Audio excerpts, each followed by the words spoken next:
ചേർക്കുന്ന പച്ചക്കറികൾക്കനുസരിച്ച് രുചിയിൽ ചെറിയ വ്യത്യാസമൊക്കെ വരുത്താൻ പറ്റുന്ന തീയല് നമ്മൾ ഇന്ന് ഉണ്ടാക്കാൻ പോകുന്നത് വെണ്ടയ്ക്ക കൊണ്ടാണ്.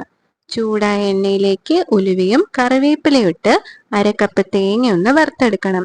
തീയലിന്റെ രുചിക്കൂട്ട് പാകത്തിന് വറുത്ത് മഷി പോലെ അരച്ചെടുത്ത തേങ്ങ തന്നെയാണ്. വറുക്കാനിട്ട തേങ്ങ ഒരു ഗോൾഡൻ ബ്രൗൺ കളർ ആവുമ്പോൾ 1 ടീസ്പൂൺ മുളക് പൊടി, 1 ടീസ്പൂൺ മല്ലിപ്പൊടി, അര ടീസ്പൂൺ കുരുമുളക് പൊടിയും കൂടെ ഒന്ന് ചൂടാക്കി വറുത്ത തേങ്ങയിലേക്ക് മിക്സ് ചെയ്ത് മാറ്റി വെക്കാം.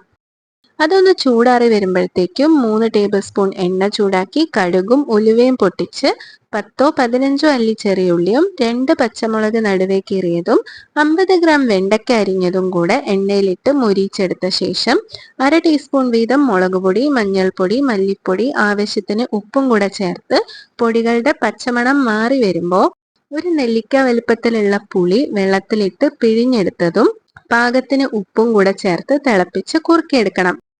ആ സമയം കൊണ്ട് വറുത്ത തേങ്ങ മഷി പോലെ ഒന്ന് അരച്ചെടുക്കാം. കറി നന്നായിട്ട് തിളച്ച് കുറുകി വന്നിട്ടുണ്ട്. അതിലേക്ക് വറുത്തരച്ച തേങ്ങയും ആവശ്യത്തിന് വെള്ളവും പിന്നെ നമ്മുടെ പുളിയും എരിവും ഒക്കെ ബാലൻസ് ആക്കാൻ വേണ്ടി കുറച്ച് ശർക്കരയും ഒരു നുള്ളു കുരുമുളകും കറിവേപ്പിലയും പാകത്തിനുള്ള ഉപ്പും ചേർത്ത് തിളപ്പിച്ചെടുക്കാം.